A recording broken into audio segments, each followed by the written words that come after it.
sur la 5. Touche pas ça. C'est le 20 février 1986 que la 5 va enrichir le paysage audiovisuel. Télévision privée, mais gratuite, gentiment concédée par François Mitterrand à un tandem franco-rital de choc, Seydoux-Berlusconi.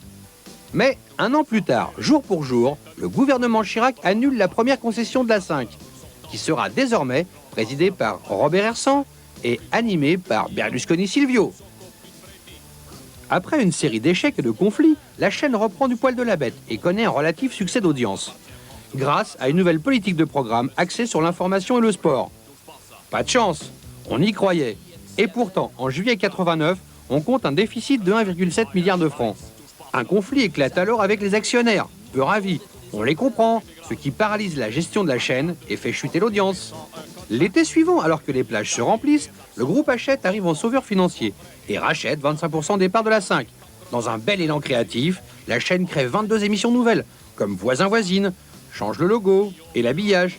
Mais un nouveau déficit de 1 milliard de francs apparaît en 1991. Le 12 décembre de la même année, Jean-Luc Lagardère, PDG d'Hachette, part à la recherche de nouveaux partenaires financiers pour sauver la chaîne. Pas de bol. 5 jours plus tard, la chaîne présente son nouveau plan social et 572 employés viennent grossir le flot des chômeurs français. C'est un beau gâchis pour les téléspectateurs qui nous regardent parce que je crois que plus il y a d'espace de liberté, de démocratie, plus il y a de journaux télévisés, mieux c'est pour tout le monde et que c'est un beau gâchis lorsque l'on fait le bilan des réformes audiovisuelles.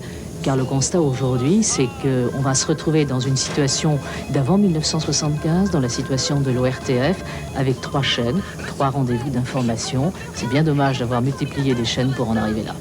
Le 12 avril 1992 à minuit, c'est Lalali. Le deuxième coup sonne pour la 5, sacrifiée sur l'autel du PAF. Une aubaine pour la concurrence qui se disputera le gâteau publicitaire et qui pourra ainsi mieux équilibrer ses comptes. La 5, quant à elle, cédera la place à un projet de chaîne éducative, franco-allemande, Arte. Mais avant de s'éteindre à jamais, elle se sera fait un dernier plaisir de 20h50 à minuit. C'est le trou noir, l'éclipse totale. Ce soir, 20h50, vive la 5, l'éclipse totale. Vous pourrez dire à vos enfants, j'y étais.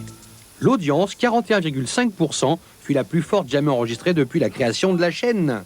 5 you la 5. Invité du meilleur du pire pour commenter et expliquer l'échec de la 5, 2 des journalistes vedettes de l'ex-chaîne, 2 personnes très concernées. Il s'agissait de Guillaume Durand et de Gilles Schneider. Ouais, très concerné, vous vous en doutez. Eh bien avec Pascal, nous leur avons simplement demandé comment ils s'expliquaient l'insuccès de leur chaîne.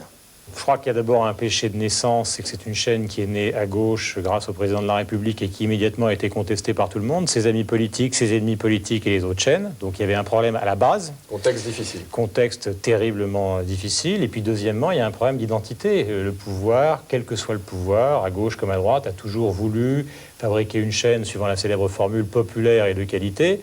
Or, ce qui marchait à la 5, c'était des séries et de l'information.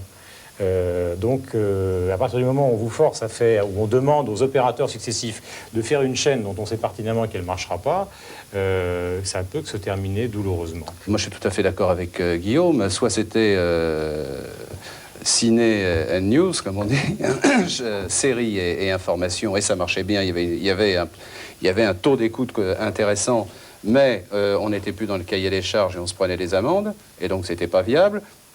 Soit on respectait scrupuleusement, et même Hachette l'a respecté plus que scrupuleusement, le cahier des charges. Et à ce moment-là, comme on n'avait pas les moyens, on faisait, entre guillemets, du sous-TF1. Et à partir du moment où vous faites un sous-produit, ben, vous vous cassez la figure. Puis c'est pas plus difficile que ça. C'est clair, la fin de la 5 a été une période très douloureuse pour tous ceux qui avaient œuvré avec beaucoup d'énergie à l'existence de cette télévision. Quelles leçons personnelles Guillaume Durand et Gilles Schneider ont-ils tirées de cette aventure? C'est une question à laquelle ils avaient tous 2 accepté de répondre, il faut le dire, avec beaucoup d'honnêteté et de franchise. Si j'étais pompeux, je vous dirais qu'il y a un moment où il vaut mieux être un homme qu'un homme de télévision. Deuxièmement... Soyez-le pompeux. Voilà, je vous le dis comme je le pense. Je pense que si vous voulez, au départ, moi, j'avais 30 ans, j'avais envie de faire des tas de trucs. Je rêvais, après avoir voyagé aux États-Unis, d'une télévision qui soit un peu plus libérée, un peu plus pugnace. Je suis rentré dans un contexte que j'ai contribué, je pense, comme d'autres, à essayer, comme Canal, comme plein de gens, à essayer de moderniser. Puis maintenant, il y a un moment où on arrive à la limite de sa capacité personnelle de faire quelque chose. Maintenant, je me sens vraiment très très calmé. par rapport à Capacité, ces- Guillaume voulait dire capacité professionnelle ou Non, volonté? mais on a, je veux dire, il y a un moment dans la vie où on a toujours besoin de se mettre un petit peu à trop exister, à trop vouloir. Bon, et puis les gens, le miroir, même si vous ne le croyez pas vous, comme les gens vous le disent, vous êtes bien obligé de croire que vous en faites un peu trop. Moi, ce qui m'a fait le plus de mal, c'est pas la fin de l'outil, c'est la fin de la famille, je dirais, hein, parce que de la rédaction. Et puis, finalement, j'en ai tiré raison, aussi la philosophie de me retrouver.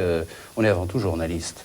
Les journalistes, on a 3 vecteurs. C'est la presse écrite, c'est la radio, c'est la télé.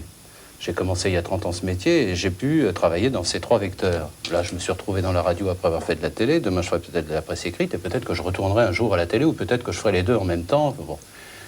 Et puis voilà, c'est tout. Et il faut rester calme et se dire qu'on fait un merveilleux métier qui est d'abord celui de journaliste. Et à partir de ce moment-là, qu'importe le vecteur. Mais ce qui nous a tous fait mal et qu'on a ressenti comme une grande injustice, c'est qu'on était un groupe extraordinaire, on le savait, et qu'on travaillait bien et qu'on méritait pas ça, quoi. C'est tout, ça se résume à ça. Mais finalement, c'est un Sur le métier. plan humain, hein, j'entends. C'est un métier actuellement à la télé où on se rend compte qu'il y a de plus en plus souvent ça, c'est-à-dire de plus en plus souvent des flops, des émissions qui commencent, qui finalement ne durent pas. Mais il y a beaucoup de numéros zéro Est-ce qui qu'il ne faut sont faits pas en direct, apprendre oui, c'est finalement vrai. ça? Est-ce que ça fait pas partie aujourd'hui du métier de se tromper, de pas forcément Mais c'est donner pas se suite? tromper, forcément. Non, mais se d'être tromper. sanctionné très vite, en tout cas. Bah, Beaucoup c'est plus comme vite ça. qu'avant. Oui, peut-être, c'est comme ça. Pourquoi pas? Pourquoi pas? Alors ça, c'est le public qui jugera. Si le public s'aperçoit qu'on lui change ses émissions tous les 8 jours, si ça lui plaît, bah, il continue à regarder. Si ça lui plaît pas, il ne regardera plus. Et puis, il faudra tirer des conclusions. Mais c'est vrai qu'on fait beaucoup de ce qu'on appelle, nous, en jargon de métier, des numéros zéro.